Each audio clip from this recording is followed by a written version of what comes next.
Hi there, hello. It is time to wrap up my December reading. Now I'm gonna just start this by saying that I only read 2 books this month. And you know what, I'm okay with that. I'm doing this thing where I'm really not giving myself a hard time for not reading much. It's just not really on my radar at the moment. There's a lot going on. I've gone through all of that. Anyway, so I only read 2 books. One of them was really long, so I kind of, you know, count that. And I did enjoy, certainly one of the books that I read this month kind of piked my interest again to the point where I was picking it up and looking forward to picking it up, which has been a while since I felt that, so I still think this month has been quite a achievement. So I'm going to talk to you about what I read. It's not going to take long, there's not much here. The first book I read was Carson McCullers' Clock Without Hands. The reason I picked this up is because Carson McCullers is one of my all-time favourite authors. Also a lot of my books, well all of my books apart from like 3, are in storage at the moment, and one of the I ran out of boxes when I was packing them, so a lot of my classics are in just bags from the supermarket, and I for some reason packed all of my classics into the bag from the supermarket, so they're all open and out and accessible. So I grabbed this one and thought it would be a good way to get myself excited again, because that tends to be what happens with Carson McCullers' books. She tends to light the creative fire in me and also get me really passionate about good writing. I have to say this was the most disappointing Carson McCullers I've read, and it's difficult because it's kind of hard when you've got a favourite author to separate, was it a bad book or was it just that it wasn't as good as their other stuff and I was expecting a lot from it. And I think it's a bit of both. I think if this had been by somebody else, I would have said that it had a lot of potential, the writing was gorgeous, and that I would definitely be looking out for more from them. But obviously the other 2 Carson McCullers books I've read, The Heart is a Lonely Hunter in particular, but also The Member of the Wedding, were both really standout books for me. I think I gave them both 5 stars. So this was only a 3-star for me. I was going to give it 4, and then again I thought, well, realistically, if it was another author, what would I give it? And I think I would have given it 3. This is a very confused novel. I felt there was a lot going on and it never really came together as anything cohesive. It almost feels like a few separate stories that have just kind of been put together and never really tied together. Like there's no binding for the story. Which is a real shame. It looks at the usual themes of Carson McCullers. So this is a book that follows, I think, 3 or 4 men, one of whom has been diagnosed with leukemia and is told he was going to die, one of whom is a retired judge in this town, one of whom is the son of the retired judge, and the judge is very racist. He's very set in his ways, he believes what he believes, and he believes that what he knows is right, and his son is quite liberal, and he's trying to, he still has racist views, and there's still a lot of inherent racism in him just from how he's grown up and the beliefs that he's been given. Like his dad at one point confronts him by saying, would you be in a relationship with a black woman? And he is, liberal as he is still disgusted by that idea. So he's kind of a work in progress. He's the next generation, and he is developing understanding for the black people in this community. And then the final character is a black man in the community who ends up working as a kind of servant boy for the judge, and yeah, it basically looks at each of their stories. Ultimately, it starts with the man who's diagnosed with leukemia, and I have to be honest, I didn't understand, like there was some beautiful bits in his story, there really were, and he does know the judge and he goes to the judge's house sometimes for like chats. I didn't really understand how he fit into the story of the other 3. I think it would have been a more, perhaps, neater novel if he wasn't in it. But, you know, it had some good points.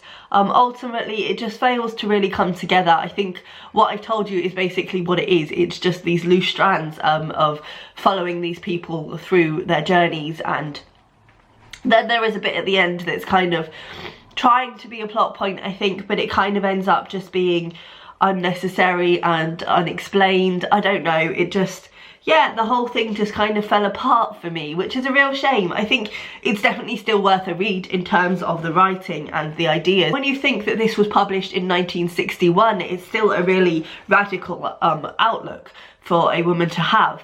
But yeah, yeah, I wouldn't recommend starting with this one. I think definitely go to The Heart is a Lonely Hunter and Member of the Wedding first. But yeah, so there was that one. And then finally I read Philip Pullman's The Secret Commonwealth. This is volume 2 in the Book of Dust. Now, I wasn't going to pick this up this year. For those of you who have been following for a while or not, the last, I think, 5 years, I've read one of the Dark Materials books every year for Christmas, and I usually time it so that I'm finishing them on Christmas Eve, which is what happened again this year, which is really nice. Every year I think I'm not going to make it, and then I do, and it's kind of a Christmas tradition that I've started for myself. But I wasn't going to pick this one up because the hardcover was quite expensive, and to be honest, I really didn't enjoy the first volume of the Book of Dust last year, La Belle Sauvage I think it's called. I found it really boring, and I didn't think that it at all highlighted the magic that was in the Dark Materials books themselves, which is why I love reading them at Christmas. But then about a week before Christmas I thought, no, do you know what, I can't not read it, I'm just gonna get it. And I'm really glad I did, actually. So this is, whereas the La Belle Sauvage was a prequel, so it looks at how Lyra ended up travelling to Jordan and everything, and the people who were involved in her rescue and stuff like that. This book is a sequel, so it follows on a few years after His Dark Materials trilogy, and it looks at Lyra. I think she's 19, 17, 18. She's in her teens, late teens, and she's at college. Basically, we start the book learning that Lyra and her demon Pan are not getting along. Lyra's doing some things, reading some things, believing some things that Pan doesn't agree with, so they've become quite estranged.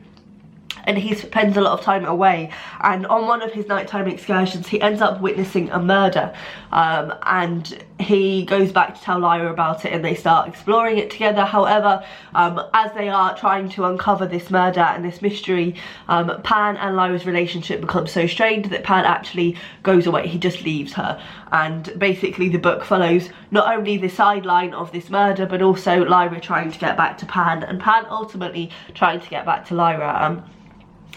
I have heard a lot of mixed things about this, which is why I wasn't bothered about picking it up. I thought it wasn't going to be great. Actually, I really enjoyed it. I think to some extent the Book of Dust books annoy me because I don't think they're necessary. I don't think the series needs them. His Dark Materials, those 3 books are the kind of books that you read and they change your life a little bit. They change your outlook a little bit. I don't know that the Book of Dust series is going to have that same impact, and for that reason I don't think it's particularly necessary to be writing them. However, I think that this definitely was a step back towards the magic that is His Dark Materials. For me, La Belle Sauvage was just completely not there at all. It had no magical element for me. It didn't make me feel all warm and fuzzy inside. This did a little bit more. I think a lot of people don't seem to like this because of the Pan and Lyra divide, but actually I think that's what really worked for me, because when we're teenagers, especially in our later teenage years, you know, we do start exploring things that perhaps aren't true to our natures. We do start testing the waters a bit and trying things out and doing things that we think we should be doing rather than what we actually know we should be doing. So it was really interesting to see the impact that that had on Lyra's relationship with Pan, and it was completely believable to me that Pan, as Lyra's kind of inherent nature, would be fighting against her and saying this isn't right, and Lyra's so determined that she is right in her teenage selfness, and she's just completely discarding Pan's opinion. And I think that's so realistic and so true of a lot of teenagers, and I think that really worked for me. And there are certainly scenes in here that seem a bit shoehorned in. There are people that Lyra meets that just don't seem to have any real purpose to the story. There are sudden situations that just happen very fast and you're kind of left thinking, what? And a lot of the speech in here actually I found very problematic. It's not very realistic speech, especially Lyra's speech. It just doesn't really ring true for a teenage girl. It would have been nice if her speech was a little more realistic to her character and the kind of things that she would actually be saying.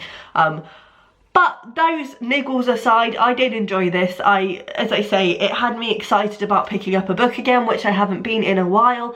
It is very thick and it did take me probably just over a week to read. But yeah, it was worth it and I'm glad that I did get to it, and I will look forward to picking up the next one now, which is exciting. So those are all the books I read this month. As I say, there's not much there, although Book of Dust is quite a big beast of a book.